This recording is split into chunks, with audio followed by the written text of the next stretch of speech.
어떻게 시험들 다 끝나셨어요? 아직도 남아있는 분들이 많이 있죠? 시험 보느라고 정말 고생들 많으십니다. 그래서 오늘 제 제목도 시험의 의미입니다. 시험은 왜 볼까요? 도대체 인생을 통해서 시험이 우리에게 의미하는 것은 뭘까요? 이 자리에선 저도 여러분보다 몇 배 시험을 많이 본 사람입니다. 이렇게 우습게 보여도 이까지 오기까지 정말 시험을 많이 봤어요. 대학 입시는 물론이고 또 유학 갈 때 유학 시험, 영어 시험, 또 석사 과정에 유학 가서 시험, 박사 과정의 마지막 시험, 대학교 교수 될 때도 교수 채용 시험, 그렇죠? 그다음에 요즘 뭐 연구업적이라고 또 교수님들이 또 논문 쓰고 논문 또 게재할 때 또 시험을 봅니다. 평가를 받습니다. 끊임없이 우리의 인생은 시험입니다. 시험은 우리의 삶에서 빠질 수 없는 필연적인 것입니다. 우리는 무수히 많은 시험을 보면서 성장하고 있습니다. 여러분, 시험은 왜 모르는 걸까요? 여러분, 우리를 괴롭히는 존재일까요? 시험이? 오늘 우리 본문에서도 예수님도 시험 보셨습니다. 그죠? 인생에 거저되는 게 없습니다. 예수님도 시험 보셨고, 심지어는 아브라함도 시험을 봤습니다. 믿음의 조상 아브라함도 시험을 봤죠? 그렇죠, 여러분? 욥이라는 사람도 시험을 봤습니다. 시험은 이처럼 우리를 영적으로 육적으로 성장시키는 중요한 무엇입니다.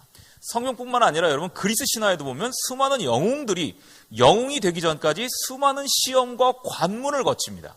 여러분이 잘 알고 있는 헤라클레스, 또 테세우스, 그죠? 테세우스는 미로라는 시험을 통해서 그가 미노타우로라는 괴물을 죽이고 영웅이 되죠. 그렇습니다. 여러분, 유명한 비극의 왕 오이디푸스 왕 아시죠? 우리가 오이디푸스 컴플렉스 뭐 이런 얘기 많이 하죠. 오이디푸스도 시험을 봤습니다. 스핑크스라는 괴물 앞에 시험을 봤죠. 시험 문제가 뭔지 아시죠? 스핑크스가 무슨 시험을 냈어요? 네? 아침에는 4발로 걷고, 오후에는 2발로 걷고, 저녁에는 3발로 걷는 짐승이 뭐냐? 정답이 뭐죠? 사람입니다. 이런 시험을 통과했습니다. 여러분, 이뿐일까요? 우리의 고전 삼국유사도 우리의 조상 단군의 어머니 웅녀도 시험을 봤죠. 호랑이와 동굴 속에서 100일 동안 마늘과 쑥을 먹고 사람이 되고 싶나? 시험을 견뎌라. 그래서 호랑이는 뛰쳐나가고 곰은 시험을 견뎌서 사람이 되었다. 이런 얘기가 있습니다. 단순히 신화적인 얘기가 아닙니다. 우리가 진정한 인간으로 성장하기 위해서는 우리 앞에 놓이는 장애물과 시험을 돌파해 나갈 때 우리는 비로소 성장한다는 그러한 의미를 담고 있습니다. 제가 영국에서 유학할 때 여러분 보통 시험 몇 시간 보세요? 여러분 시험 보통 1시간, 2시간 보죠? 3시간, 4시간 시험 보신 분 계세요? 물론 국가고시나 뭐 사법시험은 더 오래도 봅니다만은 여러분 뭐 대입시험도 오래 봤지만 한 과목을 3시간, 4시간 이상 본 적은 별로 없죠. 제가 요즘 영국에서 석사할 때 고대 그리스어 시험이 있었습니다. 이 시험장에 딱 들어갔더니 장난이 아니에요. 쫙 앉아 있는데 답안지를 주는데, 여러분 답안지는 우리 이렇게 답안지 한 장, 2장이잖아요. 책 거의 노트를 한 권 주는 거예요. 거의 30페이지 이상 되는 조그만 노트를 하나 주고 그 앞에 자기 이름하고 적게 돼 있어요. 노트 한 장을 다 채우는 거예요. 저 기절하는 줄 알았어요. 목이 바짝바짝 마르는 게 3시간, 4시간 동안 앉아서 그 종이 공책 한 권을 다 채워야 돼요. 고전 헬라어를 번역해서 영어로 번역해서 채우고 문법 다 외워서 써야 되고, 제가 그런 무지막지한 시험을 우습게 보이지만 통과한 사람입니다. 그래서 석사를 패스하고 또 박사 과정에는 맨 마지막에 구술시험이라는 걸 봐요. 그래서 이제 박사학위 논문을 내면 6개월 정도 그 논문을 심사할 분들이 읽고 들어옵니다. 그래서 우리 학교 제 지도 교수는 못 들어와요. 학교 내에 전공 교수님이 한 분 들어오고 밖에 대학에서 들어와서 구술시험을 봅니다.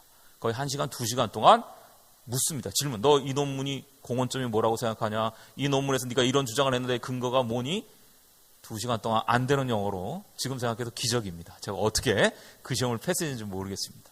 이런 식으로 저도 수없이 많은 시험들을 겪어왔습니다. 그런데 제가 깨달은 게 하나 있어요. 시험이라는 것은 그 시험을 보는 것보다 준비하는 과정이 더 중요하구나 하는 그러한 깨달음을 얻었습니다. 그리고 시험은 여러분 뭐 A+ 맞으면 내가 시험 잘 봤다 이러는데 그게 아니에요. B+를 맞아도 A+를 맞아도 시험의 의미를 모르는 사람이 있고 C를 맞아도 시험의 의미를 아는 사람이 있어요. 시험은 좋은 학점이 최종적인 목표가 돼서는 안 됩니다. 시험을 통해서 내 자신의 부족한 점을 발견하고 그것을 노력으로 다음번에 건너뛸 수 있는 그러한 성찰을 발견하는 것이 시험의 가장 중요한 목표라고 저는 생각을 합니다.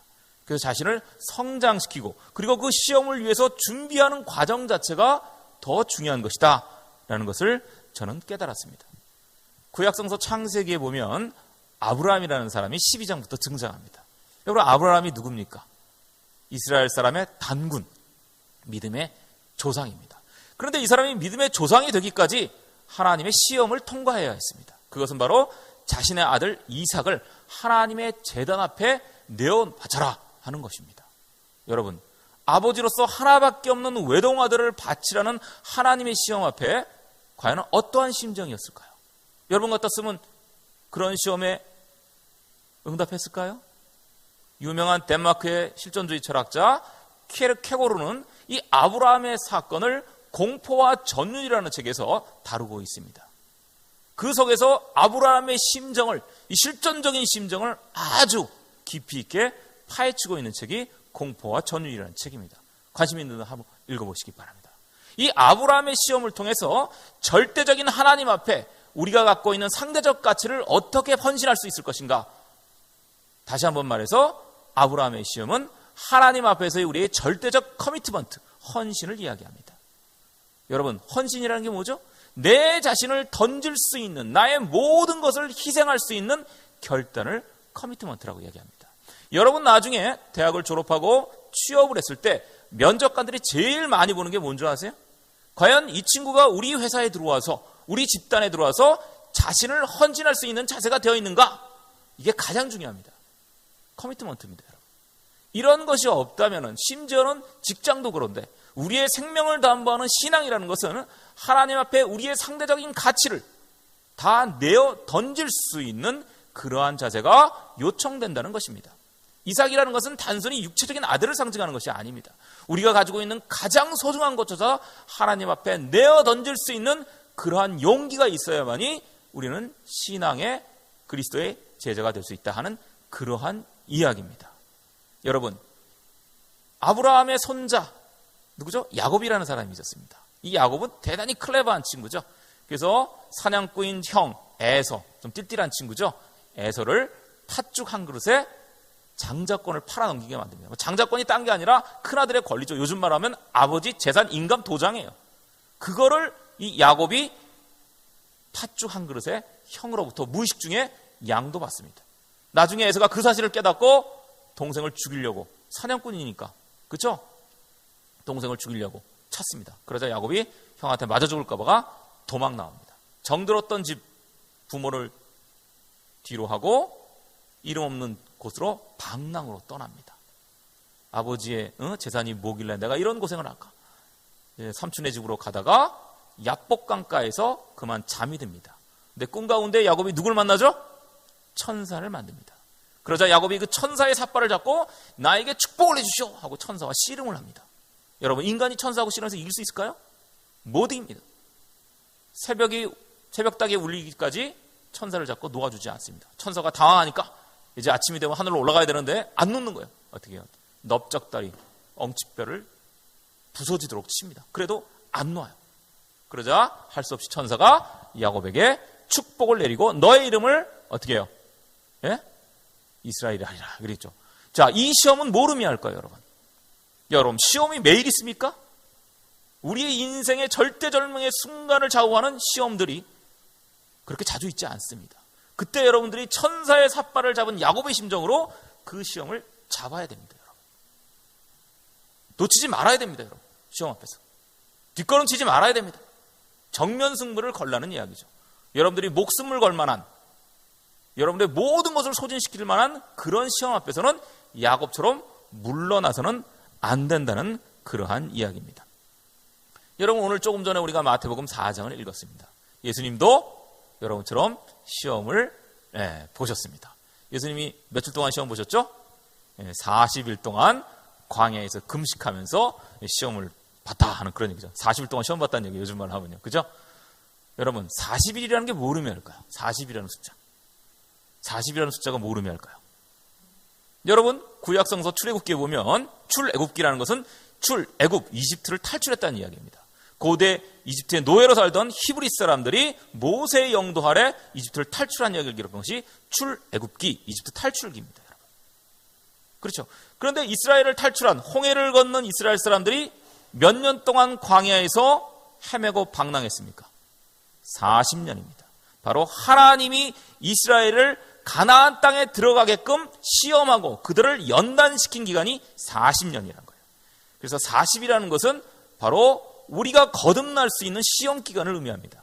그래서 예수님도 40일 동안 광야에서 금식하며 사탄으로부터 시험을 받았다 하는 그런 겁니다. 우리 인생에 연단의 기간이 없다면, 시험의 기간이 없다면 우리 인생은 강해질 수 없습니다. 여러분, 풀무질이라는 거 해보셨어요? 예전에 저희 어렸을 때 시골에 가면 대장간이 있었어요. 그래서 오래 사용한 홈이라든지 뭐 삽이라든지 꽃갱이를 갖다가 이제 하는데 녹이 슬잖아요. 그럼 같이 녹입니다. 그거를 뜨거운 열에다 녹여서 망치로, 그렇죠? 다시 한번 쇠를 계속 두들깁니다. 그럼 쇠가 더 단단해집니다. 연단이라는 것이죠, 여러분. 그래서 시험을 통해서 우리 자신이 훈련받고 연단하지 않으면 하나님 앞에 올곧은 신앙인으로 설 수 없다는 그러한 의미입니다. 오늘 예수님이 광야에서 40일 동안 시험을 받으셨어요. 세 과목 시험 받으셨죠. 세 과목 시험 받은 첫째 시험이 뭐예요? 첫 번째 시험 문제. 사탄이 뭐를 시험 문제를 냈어요? 야, 40일 동안 금식했으니까 배고프지. 돌덩이를 빵으로 만들어서 먹어. 너 하나님의 아들이니까 기적도 행할 거 아니야. 야, 먹어라. 이렇게 시험을 했죠. 뭐에 대한 시험일까요? 바로 물질에 대한 시험입니다. 여러분, 우리가 인생을 살아가면서 당하는 유혹. 여러분, 여기서 시험이라고 우리가 번역했지만 원래 템프테이션이에요. 영어로 번역하면 유혹입니다. 우리가 살아가면서 가장 먼저 닥치는 유혹이 물질의 유혹이죠. 여러분들 물질의 유혹은 많이 받죠? TV 광고를 보면 야, 사고 싶은 것도 많고 또 명품백도 사고 싶고, 그렇죠? 우리 남학생들 돈 있으면 멋진 자동차 하나 뽑고 싶잖아요. 그렇죠? 이 물질에 대한 시험입니다. 그런데 이런 물질에 대한 시험을 했어요. 우리가 보편적으로 당하는 시험이죠. 그 예수님이 뭐라고 답변하셨죠? 사람이 떡만으로, 물질만으로 사는 것이 아니라 하나님의 말씀으로 살 것이다. 이렇게 사탄의 유혹을 반박했습니다. 물질만으로. 여러분, 우리가 빵 없으면 어떻게 살아요? 물질을 무시하라는 얘기가 아니에요, 여러분. 여러분, 예수님께서 무슨 제자들에게 가르친 주기도문에서 일용할 양식을 주옵시고 라고 기도하라고 가르쳤죠? 여러분, 물질을 무시하면 안 됩니다. 그러나 물질만에 매달리면, 우리의 인생의 모든 것을 물질을 얻기 위해서 소진시키면 그것은 어리석은 것이라는 거예요. 우리의 삶의 궁극적인 목표는 하나님의 말씀, 즉 진리라는 것이에요, 여러분. 물질이라는 것은 상대적 가치예요, 여러분. 하나님의 말씀, 진리는 절대적 가치입니다. 상대적 가치를 추구하느라고 절대적 가치를 무시하는 어리석은 사람들이 너무나 많이 있습니다. 여러분, 현대인들의 이런 공허감은요, 물질이 풍요로운데도 상대적으로 우리의 영혼은 공허합니다. 여러분, 핸드폰이 나날이, 그죠? 업그레이드 되죠? 여러분, 처음에 아이폰 나왔을 때 사면 기분 좋았죠? 근데 한 1년 쓰다 보면 좀 후져 보이죠? 또 새로운 핸드폰으로 바꿉니다. 또 6개월 쓰면 또 이거 뭐 시원찮아 보여. 또 바꿔요.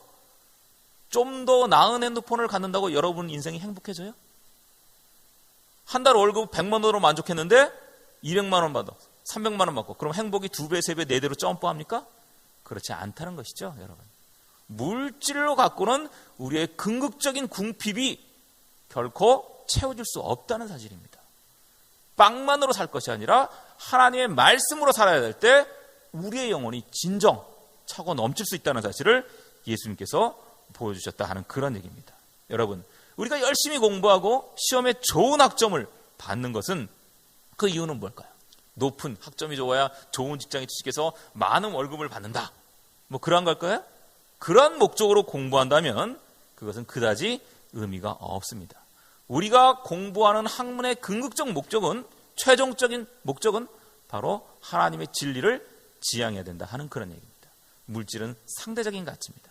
하나님의 말씀을, 진리를 도외시한 채 물질만을 추구하다면 사탄의 노예가 되고 말 것입니다. 자, 그럼 이제 두 번째 시험을 생각해 보겠습니다. 자, 두 번째 시험은 뭐죠? 두 번째 시험 문제. 사탄이 예수님에게 낸 두 번째 시험 문제는 뭐죠? 야, 성전 꼭대기로 올라가서 뛰어내려. 그럼 천사들이 너를 탁 받쳐줄 것이고, 성전 밑에서 구경하던 사람들이 이야 미러클 예수님의 기적이다 하고 너를 추정할 것이다. 이런 얘기예요. 뭐에 대한 시험이죠? 명성의 명성. fame, 영어로 명성입니다. 우리는 누구나 명성을 얻기 위해서 인기예요. 인기 쉽게 말하면. 수많은 연예인들이 명성, 인기를 얻기 위해서 지금도 난리죠. 그렇죠? 정치인들이 인기를 얻기 위해서 여러분 걸그룹들이 요즘 인기를 얻기 위해서 명성을 얻기 위해서 얼마나 꼴사나운 일들을 많이 합니까? 여러분 기본적으로 사람은요 인정투쟁이라 그래요. 이게 막스라는 사람이 그런 얘기를 하는데 사람은 인정투쟁을 한다는 거예요. 인정이 뭐예요? 인정받기를 원한다는 거예요. 야, 저 친구 참 똑똑해. 야, 쟤는 정말 성실해. 쟤는 유머 감각이 좋아. 모든 여러분들이 인정받기를 원하죠. 사람은 누구나 인정을 받습니다. 그래서 옛말에 우리도 군자는 자신을 알아주는 임금을 위해 목숨을 바친다. 뭐 이런 이야기도 있죠. 명성입니다. 명성. 누구나 명성을 추구합니다. 사탄은 예수님을 통해서 기적을 통해서 네가 명성을 얻어라. 그러면 수많은 사람들이 너를 쫓을 것이다. 이렇게 이야기합니다. 근데 여러분 명성 어떻습니까? 명성은 뜬구름과 같은 거예요. 어저께 인기 있던 연예인이 내일은 스캔들에 휩싸여 몰락합니다. 그렇죠? 그런 것들을 우리가 신문지상에서 너무나 많이 볼 수 있습니다. 사탄의 이런 유혹에 대해서 예수님께서 뭐라고 반박하셨죠? 하나님을 시험하지 말라. 이렇게 말씀하고 있습니다. 명성이라는 것은 물거품과 같은 것입니다. 명성을 얻기 위해 우리가 하나님을 시험해서는 안 됩니다. 명성에 거하기보다는 하나님의 은혜, 하나님으로부터만 인정을 받는 그러한 삶을 추구하는 것이 바로 우리 크리스천들의 진정한 삶의 길이라는 사실을 예수께서 두 번째 시험을 극복하시면서 우리에게 보여주셨습니다. 자, 그렇다면 세 번째 시험 문제는 뭐죠? 마귀가 예수님께 낸 시험 문제는 파워, 권력입니다. 여러분 권력 갖고 싶죠? CEO가 돼서 아래 사원들 막 부리고 싶고, 돈이 요즘은 권력이죠.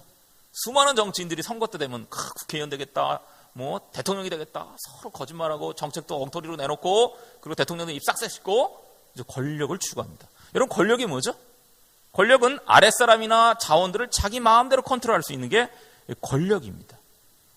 사탄은 예수에게 자신에게 무릎을 꿇면 산 위에서 천하만국을 다 보여주면서 그러한 천하만국을 다스릴 수 있는 권세를 주겠다 하는 그런 이야기입니다. 예수님 당시 2000년 전에는요 로마 제국이 지중해 세계를 다 지배했습니다. 예수님 당시 뭐 티베리우스 같은 황제들, 여러분이 잘 아는 60년대 기독교를 박해 네로 같은 황제는 거의 신과 같은 절대 권력이에요. 사람을 죽였다 살리고 수많은 엄청난 권력들을 가지고 엄청난 건물들을 짓고, 여러분들 권력자들이 건물 짓는 거 좋아합니다. 여러분 베스파시안이 지은 콜로세움이라든지 나중에 로마에 가셔보세요. 수많은 노예들을 동원해서 그들의 노역을 착취해서 지은 그런 건축물들이죠. 바로 그렇습니다. 근데 권력은 아평과 같은 것 같아요. 그래서 모든 권력자들이 권력을 잡으면 놓지를 않으려고 그래요. 그죠? 권력에 중독이 됩니다. 권력 중독이라는 얘기가 있어요. 국회의원을 한 번 하면 또 하고 싶나 봐요. 여러분 국회의원 되면요 뭐 수십 가지가 달라진다는데, 신분이 공항에 들어올 때부터 해서 뭐 그걸 한번 누려본 사람은요 그 맛을 놓지를 않으려고 합니다. 그래서 이제 많은 사람들이 권력의 노예가 돼서 결국 자신을 파멸로 이끌고 자기뿐만 아니라 수많은 사람들을 파멸로 이끕니다. 여러분 그러한 역사들을 너무나 자주 보죠. 예를 들면 우리나라 초대 대통령 이승만 대통령, 그 사람은 기독교 장로였습니다. 감리교인이었죠. 정동교회 열심히 다니는 분이었어요. 근데 이승만 대통령은 어떻게 했습니까?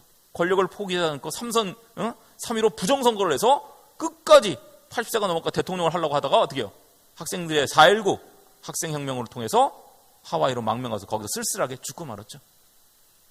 여러분 1970년대 박정희 대통령이 유신헌법 선포하고 대통령을 체육관에서 뽑게 만들고 자기가 국회의원 막 유종회라는 거 만들고 상권 분립을 완전히 없애고 그 독재 정치를 계속 하려고 그러다가 어떻게 됐어요, 여러분? 자신의 부하 김재기라는 사람에서 12.6 사태 때 총에 맞아 죽었죠. 저는 이것을 단순히 개인적인 사건이 아니라 하나님의 심판이라고 생각합니다. 잘못된 권력에 대한 하나님의 심판이라고 생각합니다. 여러분 이스라엘 역사를 봐도 아합 왕이라는 절대군주가 나봇이라는 사람의 포도원을 강제로 뽑았죠. 그의 만류가 어떻게 됐습니까? 심지어는 이스라엘 역사에서 가장 위대한 성군으로 꼽히는 다윗 왕이 자신의 충직한 우리아라는 군인의 아내를, 밧세바라는 아내를 몰래 자신의 여자로 만들었죠. 그래서 어떻게 됐어요? 그의 자손들이 엄청난 불화가 생기고 궁중 암투가 생기고 나중에 다윗은 자신의 아들 압살롬에게 쫓겨서 망명까지 다니는 아주 비참한 신세에 이르고 말았죠. 그리고 결국 자신의 후사도 자신의 정비가 아닌 후비 바세바의 아들 솔로몬에게 왕위를 계승할 수밖에 없었다는 것이죠. 바로 이런 겁니다. 여러분. 잘못된 권력, 부패한 권력은 하나님이 심판하신다는 겁니다. 여러분, 권력이라는 것은요, 봉사입니다. 여러분.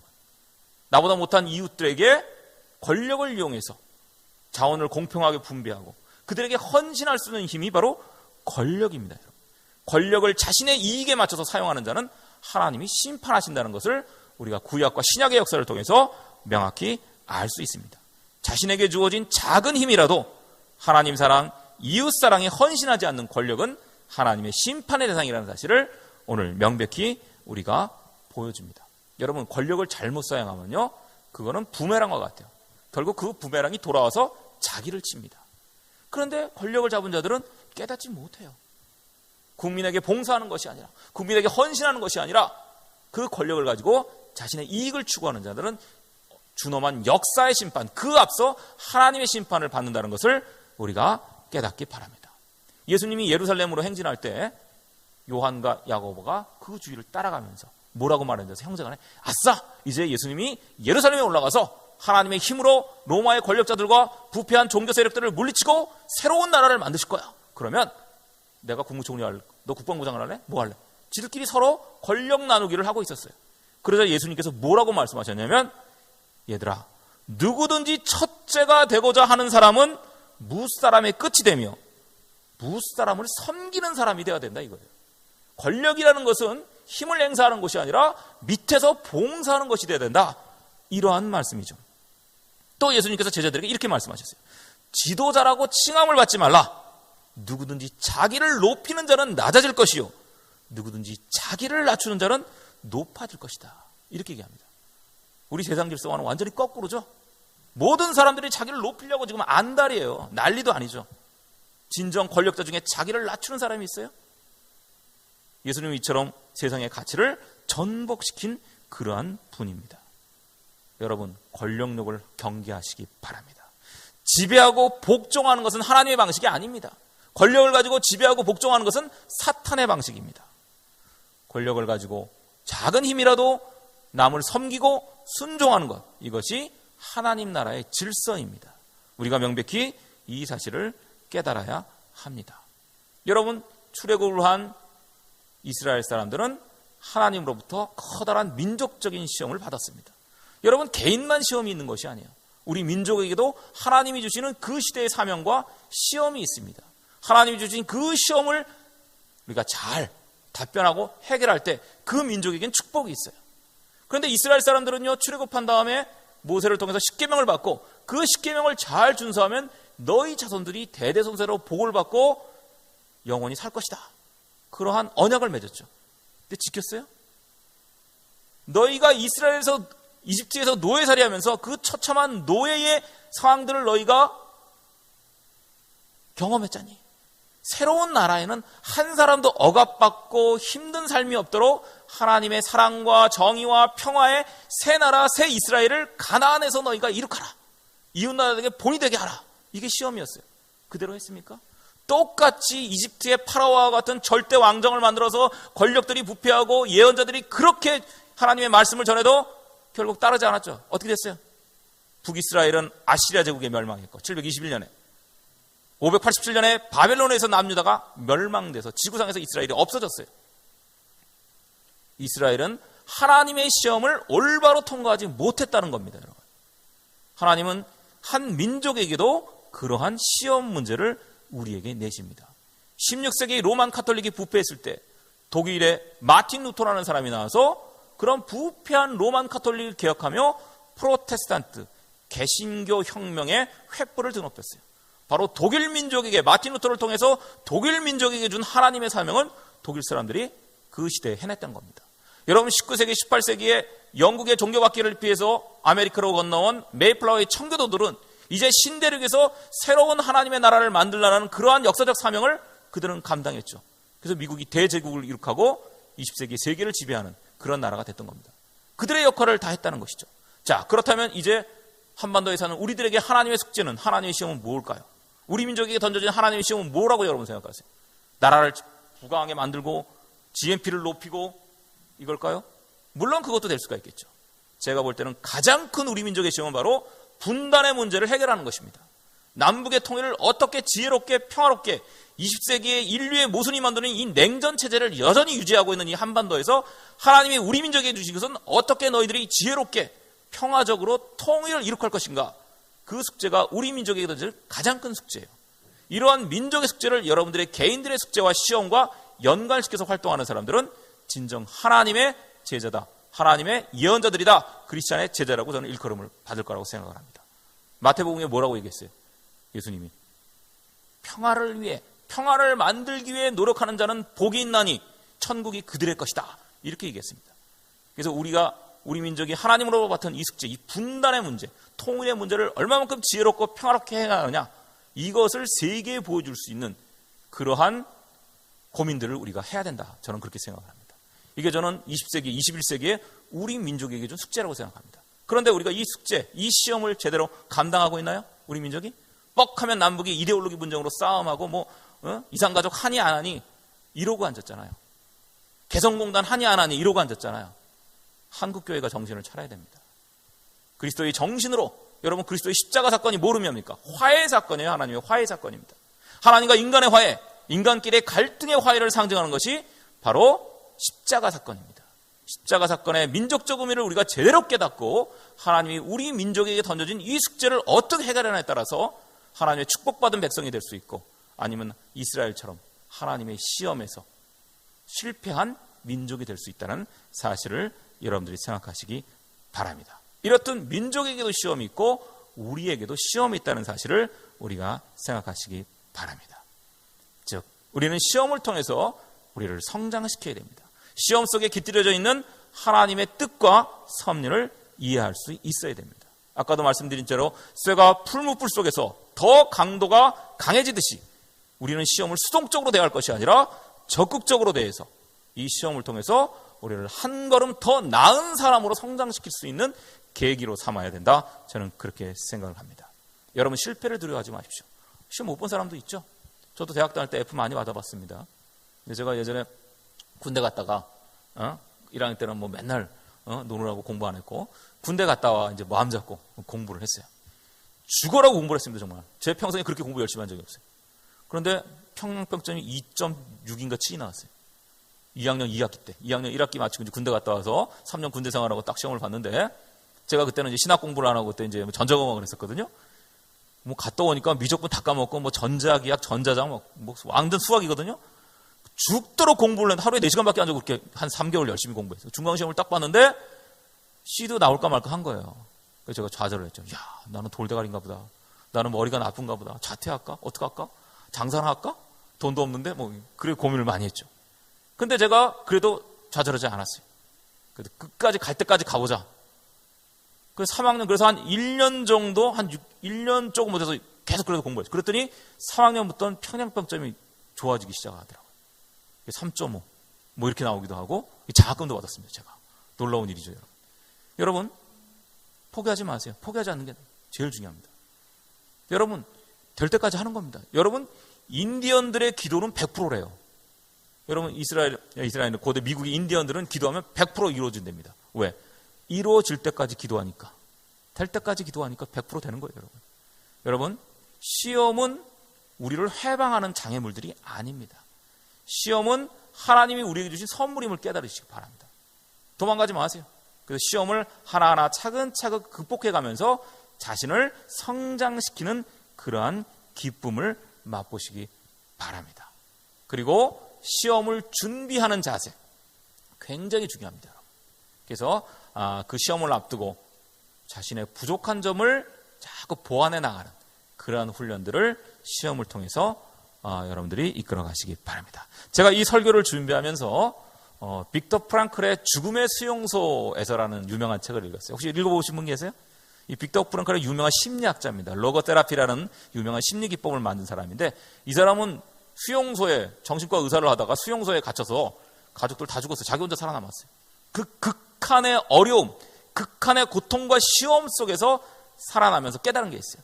인간은 의미를 추구하는 한 절망하지 않는다. 어떠한 상황에서 의미를 추구하면 살아날 수 있다는 사실을 이야기해주고 있습니다. 제가 그 빅터 프랑클의 죽음의 수용소를 읽으면서 여러분들에게 들려주고 싶은 구절이 있어서 그 구절을 제가 읽어드리고 설교를 마치도록 하겠습니다. 이미 성취한 것으로 만족해서는 안 된다. 이 시험이 끝났다고 A+가 맞았다고 만족하면 안 된다는 얘기예요. 삶은 끊임없이 새로운 질문을 던지면서 우리가 쉴 수 있도록 놔두지 않는다. 시험은 한 번으로 끝나는 것이 아니에요. 인생의 시험은 끊임없이 우리를 하여금 시험에 들게 만든다는 것이죠. 그 자리에 가만히 서 있는 사람은 뒤처진다. 아, 이제 됐어? 이제 시험 끝났으니까 뒤처진다는 것이죠. 자만하는 사람은 자기 자신을 상실한다. 창조를 하거나 경험을 하거나 이미 성취한 것에 안주해서는 안 된다. A+ 맞았다고 끝나는 게 아니란 얘기죠. 매일 매시간 새로운 행동이 필요하며 새로운 경험이 가능하다는 것이죠. 안주하지 마세요. 시험 성적에 만족하지 마세요. 끊임없이 정진하며 한 걸음 한 걸음 더 나아가는, 시험을 통해서 더 나아가는 그러한 사람들이 되시기 바랍니다. 여러분, 시험을 즐기세요. 아, 시험은 하나님이 나를 연단하기 위한 축복이구나. 즐기세요. 그리고 그 시험 속에 숨어있는 여러분의 비전을, 꿈을, 하나님의 컬링을, 소명을 깨달으시기 바랍니다. 우리 함께 묵상하겠습니다.